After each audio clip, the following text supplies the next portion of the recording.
Good morning, Jonathan. Thank you so much for being here today. We're so grateful that we get to interview you. I would love if you could introduce yourself. Yeah, my name is Dr. V. I'm also known as Jonathan Borden. Um, I'm an EDM musician, although I do make other types of music, but it's mostly electronic music. And I'm also a university student studying forensic psychology full time. So as much as I love music, I love psychology, probably more than that. And yeah, that's pretty much it. That's all I pretty much do. Music and psychology, music and psychology. Love it. I would love if you could tell us what your book is about. My graphic novel Elysium: The Holy War. It's about a war that takes place between God and the devil, and it really talks a lot about what happens after you die and the purpose that our souls take place after that. And it's available for sale on Amazon. It became a best-selling graphic novel, and I released that in 2017. There's also the Elysium Origins, which tells the story about a lot of the characters and the original, some original storylines that take place, and some I would say more backstories of a lot of the characters and things like that take place in the book.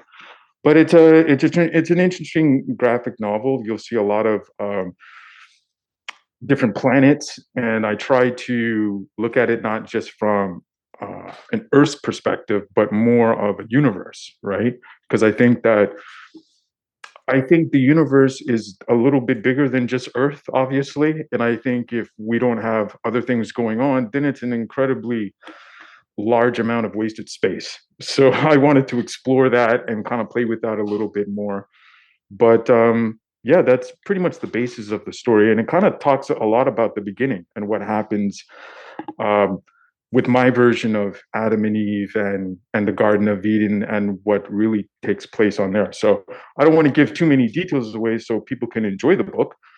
But if you would like to see like a little trailer of it, you can check out. You can just type in Elysium: The Holy War on YouTube, and you'll see a 5 minute animation preview of the book, which is pretty cool. It's got sound, a lot of cinematic sound that I did myself, a lot of animation. Yeah, and you'll see some really cool artwork and a pretty cool story. Amazing. Love that so much. What inspired you to write your book? Oh, what inspired me to write the book? Wow. Um, I grew up pretty religious, and now I kind of think it. When I look back, I think it's a probably a cult. But I grew up as a Jehovah Witness, and so it's for the people that don't know, it is I would say a derivative of Christianity. And I think that's really, I'm not part of that religion anymore. I'm a Buddhist. But I think at the time, when I was thinking of writing different stories, that was a part of my life. And I did want to kind of explore that a little bit more and do my own version of that. And I wanted to do something cool and fun, something unique, something that was filled with action and like swords and explosions and those type of things instead of some of the really terrifying stories that really kind of come out of the Bible. Like, if you ever read the book of Revelation, that's a pretty terrifying book. Um, so I wanted to do something that was like a different take on it and a different version of it, and yeah, it ended up working out pretty well. Love that. When you were writing your book, who were you thinking of when it comes to who your book is for? Oh, wow. This was the first book I wrote. So at the time, to be honest with you, I didn't have a lot of experience, right? Like, now I've done a lot of things since then. I think this came out in 2017. So since then, I've written a lot of stuff, done a lot of stuff. Um, I would say at the time, I wasn't really thinking about that. And I think that's probably a mistake that I made. Even though it became a best selling graphic novel, now I really focus on who the audience is, who's most likely to read it. Is this for the average person, or is this more for like a specific group of people? And what about age groups, right? And that's another thing. I guess at the time, I was just writing the story for anybody that wanted to read, like, a really cool story, you know? But, if I had to do it over, I think I would make some changes and differences and maybe made it more specific for a specific audience, but then again, it became a bestseller, so maybe I shouldn't go back in time and change anything. Love that. How long have you been writing and what made you really sit down and start? Oh, wow, that's a good question. I think I've been writing now for, I would say, since 2014. And what made me start was the funny thing is, like, I'm naturally a musician at heart. So I think for all of us who are just artistic and creative, we need to do something. Like we need to be creative and we want to do stuff. We need to create something. I think otherwise your soul is kind of like not complete. There's like something missing. And in the early 2000s, I moved to New York. I was in the music business and I did a lot of great things with, a few famous people. And I had a really bad experience with several people, which made me want to get out of the music and not create at all. And I didn't do it for about 10 years. And I think that's where the writing came in, that I was naturally, it just was like a natural evolution. But I did want to create things. And I'm a big fan of movies. I love animation. It's like my favorite thing in the world. And yeah, I just wanted to write a story. So I got back on the horse in terms of the artistic creativity. And I was trying something new. And when I did that, the funny thing is, it kind of led me into motion comics and animation, and everything was kind of like a natural evolution. When I started getting into motion comics, then I realized, well, we need sound, right? We don't just need special effects, we need music. And the people that I was working with, no one knew how to do the music at all. Animators knew how to animate, concept artists knew how to draw and do and illustrate, but so on and so forth, editors and all these other people, but no one knew how to create the music. So I said, well, I know how to do it, so I'll just do it. And then it just kind of took off from there. That's how I started getting back into music and started writing music specifically for these type of stories and doing special effects and sound. Led me to where I am now. And now I'm doing things I think on a larger scale because I release music on a regular basis. My reach is a little bit wider, and it's more interesting, more entertaining because the average person does like music, right? Now, maybe not everybody likes my particular music, but it overall it does appeal to the average person, and I think when you do that, then it's easier to incorporate these different stories and visuals and special effects and entertain the audience. Love that. What is your schedule like when you are writing a book? Oh, my schedule. My schedule is really, I would say my entire life is based on my university schedule, pretty much. Um, I go to school year round, even in the summer. I'm one of those people that I don't do well if I don't have something to do. Like if I don't have a schedule or like I have this is at 10, this is at 10:30, this is at 12. If I don't do that, I usually exercise poor judgment. So I keep myself busy with school. Um, and then I also make time for downtime, right? So when I'm not super swamped with exams and assignments, then I um, start writing, or sometimes I get a lot of these ideas. Usually, I get most of my ideas when I'm on the treadmill, to be honest with you, when I'm just walking. And I put my headphones on and I just allow my mind to not think about anything at all. And then all of a sudden, I get these ideas about really cool characters and like, a possible cool storyline. Um, which kind of led me into what I'm doing now, which is I'm working on a visual album. So and it's kind of like a, I would say, loosely based or inspired by my original comic book. So yeah, and I like to spend a lot of time. writing those type of stories when I get, a few minutes or so. Not, I shouldn't say a few minutes, but when I'm not super wrapped up, or when my kids aren't clawing at me for every little thing in the world. Dad, what's for dinner? Dad, what's for lunch? Those type of things.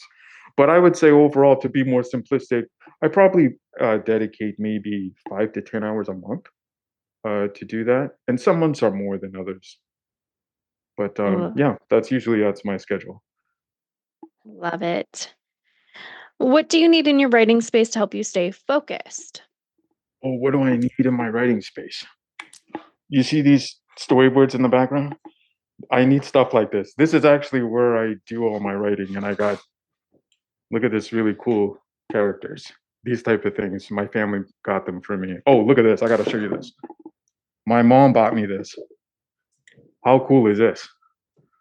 She Wow. bought me this is this amazing angel, and she's like, John, this is like just like your story. These are the characters in the story.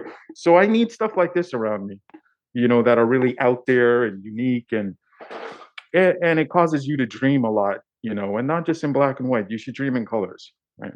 So, Love that so much. What is your favorite writing snack and drink? ooh, I usually have Perrier, and I like to put extra lemon inside with some ice. Snacks. I'm not a huge snack person, but I do have a weakness for Ruffles chips. So the truth is, if you get me a bag of Ruffles, I might probably give you an alibi if you need one. So Love it. yeah. What type of books do you personally enjoy reading?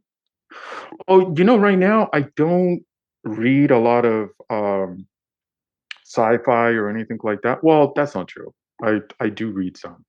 One of my favorite stories ever is the Injustice series for the Justice League.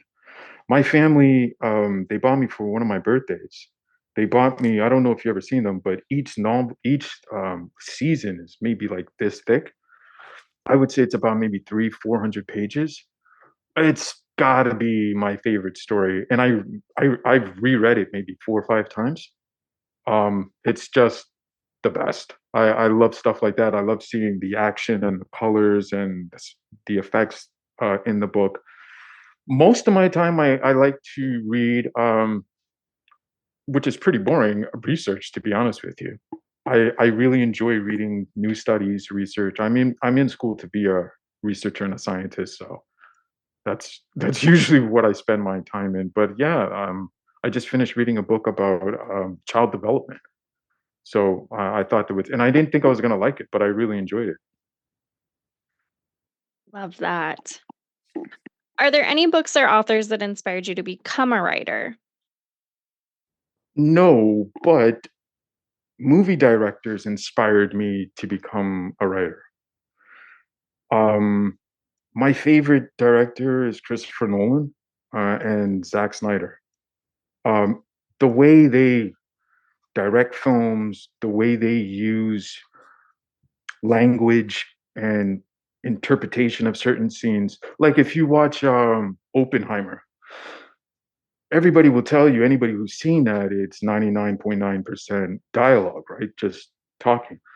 But it's not just talking. If you really pay attention to what's happening, um, I think it's very theatrical, right? And it inspires me to kind of write in this big way or dramatic way, those type of scenes, right? So yeah, I don't have necessarily a favorite author, but I do look for inspiration. I would say mostly from film and animation. Like I'm a huge animation guy, so I've been watching cartoons since I was a kid, like most people. But I guess the difference between myself and everybody else is that I never stopped watching animation. So I still get a kick out of Bugs Bunny and the old X-Men series, and I love the original series, the Avatar, things like that. So, and a lot of moments that I spent with my kids when they were younger, they inspire me too to kind of like come up with new ideas and new concepts, and oh, like I remember the way my daughter looked at this specific scene. So I'm thinking in my mind, how do I get that reaction? The same type of reaction, those type of moments. Love that. What books did you grow up reading? Did you have an all-time favorite? Oh, Spider-Man. That was my favorite. My favorite, I think my favorite issue, I forget what number it is, but it's the first issue that was reimagined by Todd McFarlane. When I saw that, I lost my mind because he came up with this new squiggly type style for the webs, and it changed the way everybody looked at Spider-Man and interpreted Spider-Man. And I had a friend of mine, childhood friend, lived right around the corner from me. His name was Ron. And we would spend this, I think we were 12 at the time. We would spend hours every day just copying the book and doing our own comics. And he was a much better artist than I am. So I would like ink a lot. I was good at inking. So I would like sketch and ink his stuff. And we just had the absolute best time. And it was very, I would say, comforting for me because at the time I was being pretty abused by my parents, my brother and I. So whenever I would turn to art or listen to opera and classical music, it really it became like my little happy place, my little safe place. And all of a sudden things weren't so bad anymore. Love that so much. On the opposite side of that, now as an adult, what are your favorite series or authors that if they come out with something, you automatically grab it? Well, I can't name a book, um, but what I can tell you is anything that comes out of, I would say, Game of Thrones, I'm all over, like white on rice. The new series that came out, like every episode, I was like, oh my good, and I'm like so focused, and at the same time so upset because I know it's gonna end, and I don't want it to end. I don't want to get to episode like some shows actually I enjoy so much. I deliberately I'll stop it. Like I'll stop it at like episode 5 and just take a break for 2 months just because I just don't want it to end. I just want this feeling and this inspiration and this excitement and the big music and the dun dun dun dun dun dun dun dun dun. Like I just wanted to keep going. I guess I'm a little bit childish in that way. But yeah, I absolutely love it. It's to me, it's just like the best thing ever. Love that. What would you tell someone just starting out with reading again?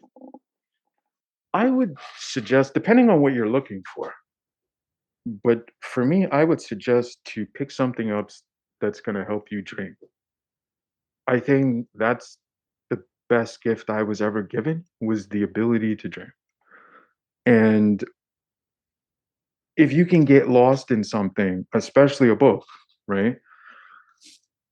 You will see things in ways that you just can't see, uh, I guess, with your own two eyes. Like what you see in your mind is so unique and so different than what we see with our own eyes. It's kind of hard to explain. Now, I shouldn't really have to explain because we're all human beings and we all have a brain and we can all visualize things inside. But maybe there's a lot of people listening right now that don't dream a lot and they don't spend a lot of time dreaming. So I would encourage anybody to pick up a book and don't get an audible book. I mean, that's not reading. I know a lot of people want to believe an audible book is reading. I don't think it's really reading. But yeah, get something that will really cause your mind to just go to a completely different place, whatever that is for you, and enjoy it. Really enjoy it. Even enjoy the bad times. Enjoy the bad times. It's all about the highs and lows and taking the ride in the end, which is usually a roller coaster. On the other side of that, what would you tell someone just starting to write their own book? Oh, I would suggest first of all, figure out try to be as original and creative as possible, which in this day and age is really hard to do. Right? So much is out there. How do you really come up with something new? I would also advise don't rush it. Definitely don't do that. I would advise you also that even when you're done, go through rewrites.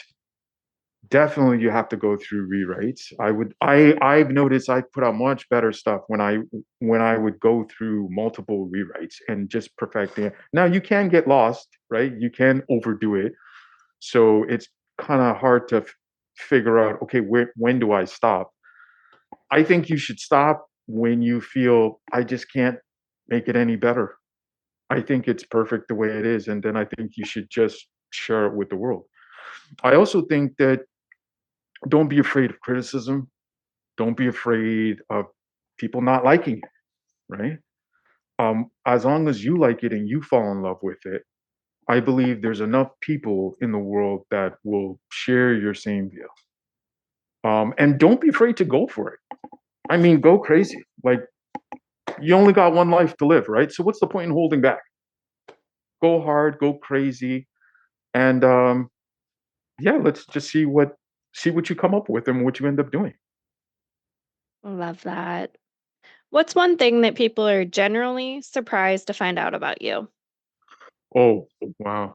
Um, Most people don't know that I'm a psychology student and I have a passion for psychology. Um, I would say that most people think that I just spend my day making music all the time or I'm on tour or something. But it's actually the opposite with me. My first love really is psychology, and I have a plan to get. I think I need 3 PhDs based on the research and the work that I have to do. It takes a long time. So most people are like, "What? You're getting a PhD? Like, why?"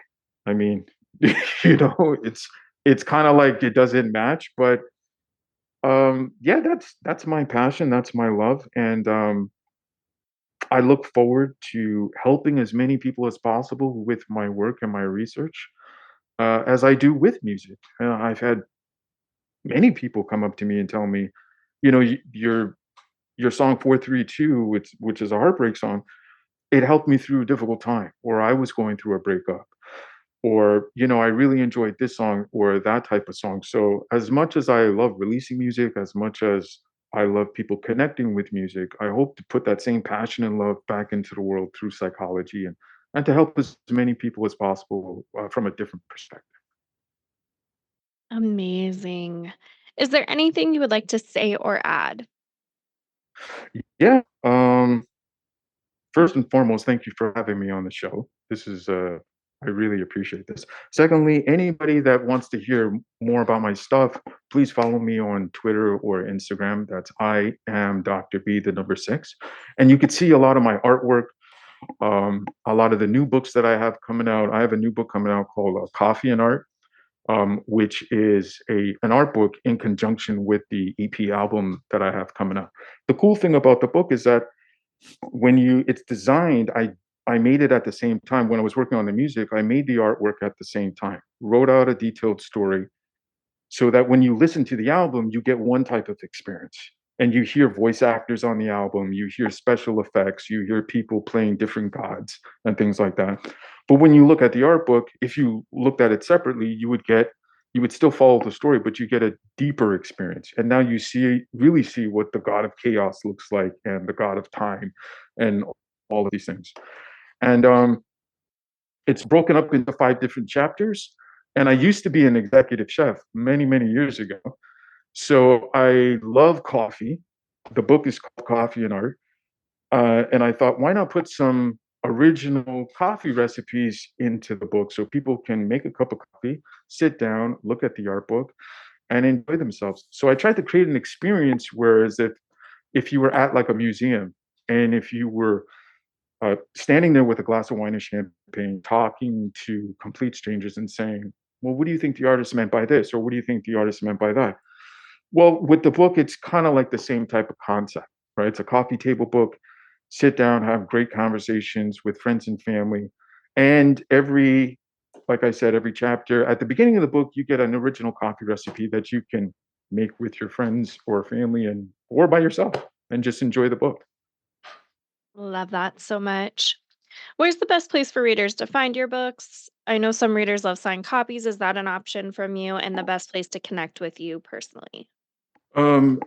The best place to find my book is on Amazon.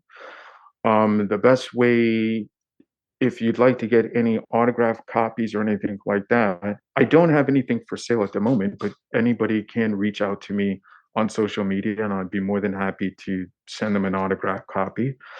Again, you could find me on Twitter at I am Dr. B the number six, or Instagram, the same handle, and YouTube, same handle. I am Dr. B number six. And yeah, and my new book will be out, I believe, at the end of the year. And there'll be two different versions of the book. There'll be a digital version, but there'll be a beautiful hardcover um, landscape view of the book, and I'll be definitely be giving out free copies, and I'll be holding some competitions to give out some free copies. Amazing. Well, thank you so much for being here today. We're so grateful that we got to interview you. We'll be sure to drop those links in the show notes. That way everyone can find you. And again, thank you so much. Thank you. Thank you so much for having me on the show. It was great.